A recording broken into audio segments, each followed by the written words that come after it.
I want to talk about two concepts today.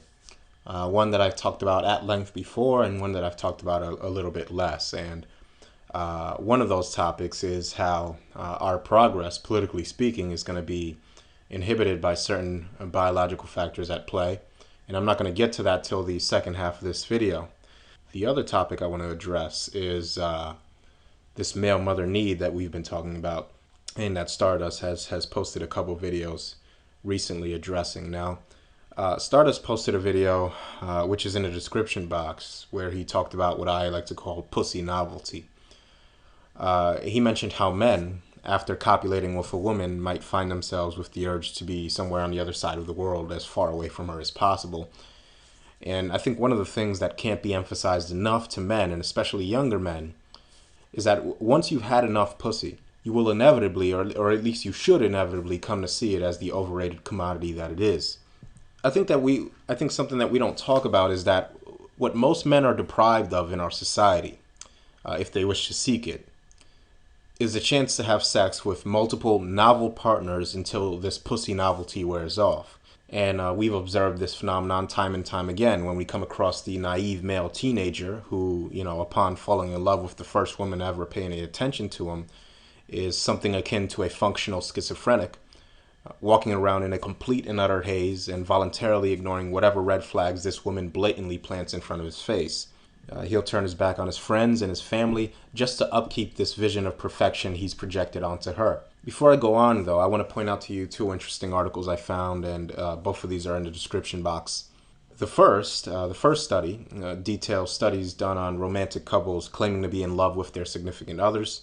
And this study actually measured the serotonin levels of the participants and found them to have decreased functionality of serotonin transporter levels in the blood, as well as an overall decrease of serotonin, eerily similar to those of a person suffering from obsessive compulsive disorder. And not surprisingly, tests conducted at least a year later showed that these serotonin levels and other hormone fluctuations had gone completely back to normal levels. So let's just keep that in mind for now. The second article I wanted to mention isn't exactly an article, but it's a Wikipedia entry with a relevant article attached to it.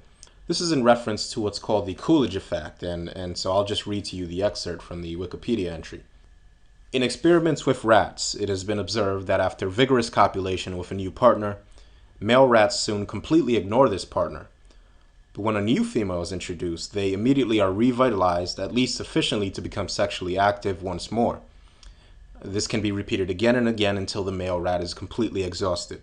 This phenomenon has been called the Coolidge effect, after the American president who, on a visit to a farm, his wife had been shown a rooster who could copulate with his hens all day long, day after day. And she liked this idea and asked the farmer to let the president know about this. And so after hearing that, President Coolidge thought for a moment and asked, "Does he do that with the same hen?" "No, sir," answered the farmer. And then President Coolidge said, "Please tell that to Mrs. Coolidge." Now, not only has this Coolidge effect been observed in all tested male animals, but also in females. Female rodents, for instance, flirt more and present themselves more attractively when observed by new males and in presence of males with whom they've already had sex. And it's findings like this that help us understand a few things with a bit more clarity. Now, first, given this Coolidge effect, it very well may be possible that female human beings may be better suited for serial stints of monogamy spanning maybe a decade or so before they move on to their next possible mate. And in the case of the male human, we may very well be designed to have multiple female sexual partners instead of a lifelong monogamous relationship with just one woman. And perhaps the only limiting factors for both genders curbing this behavior was the fact that sex traditionally led to pregnancy. And who knows, maybe this post-birth control era will herald the collapse of the lifelong human pair bond as we know it. That remains to be seen, and this is all just speculation on my part, of course.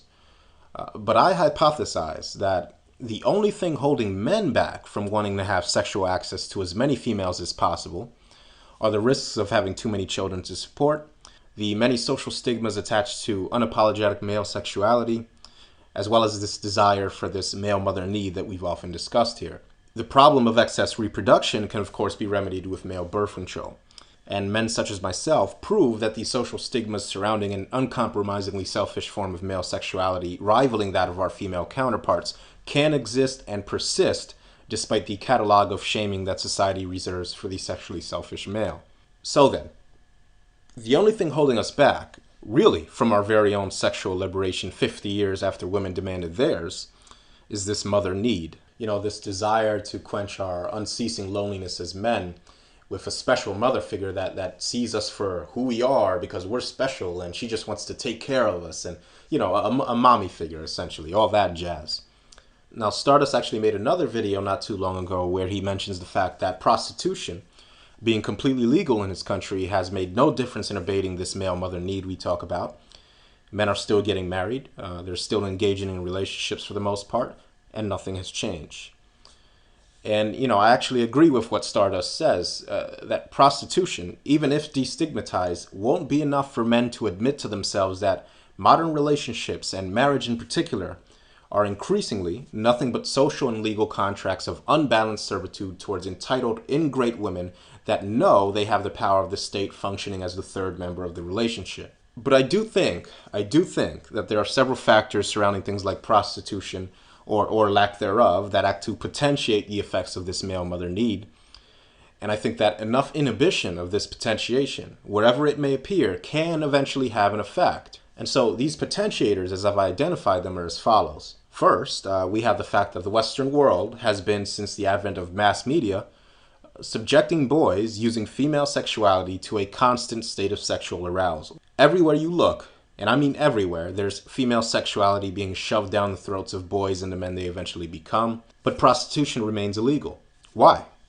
Why would a society so obsessed with sex ban prostitution?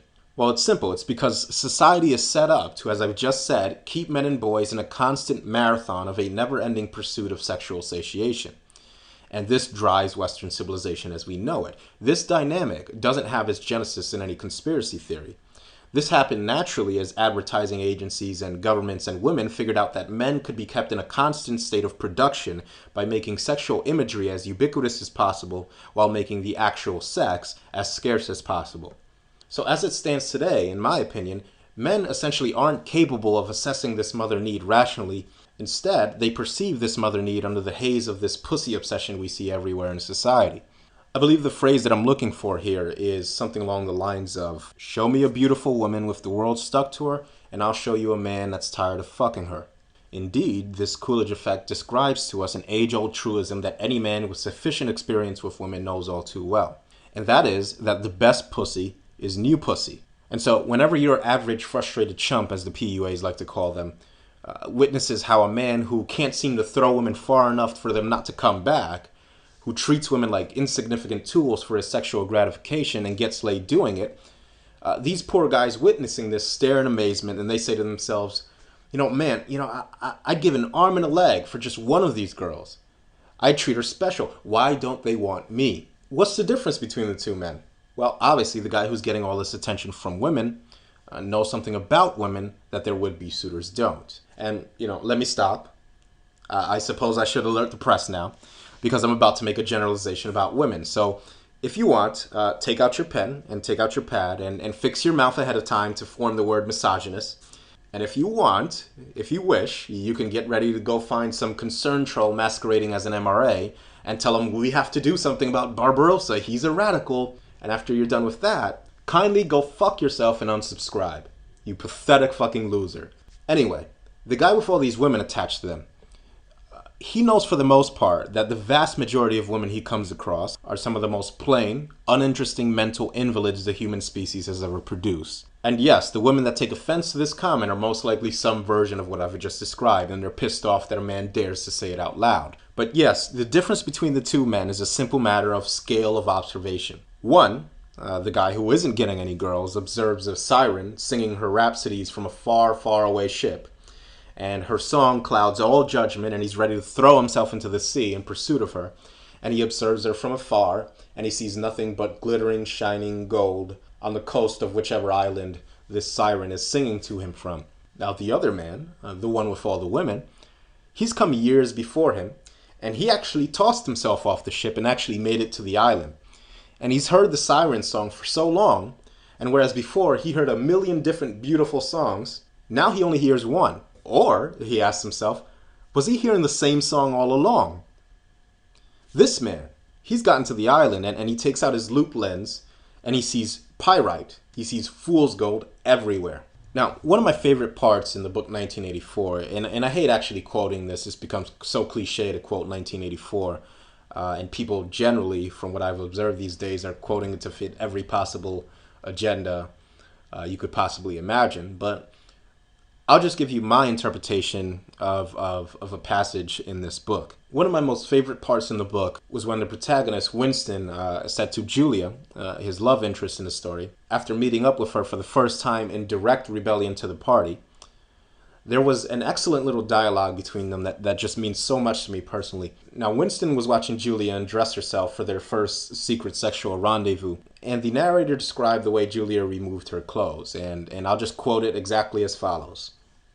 He said, quote, "She stood looking at him for an instant," him being Winston, "then felt at the zipper of her overalls, and yes, it was almost as in his dream, almost as swiftly as he imagined it, she had torn her clothes off, and when she flung them aside, it was with that same magnificent gesture by which a whole civilization seemed to be annihilated."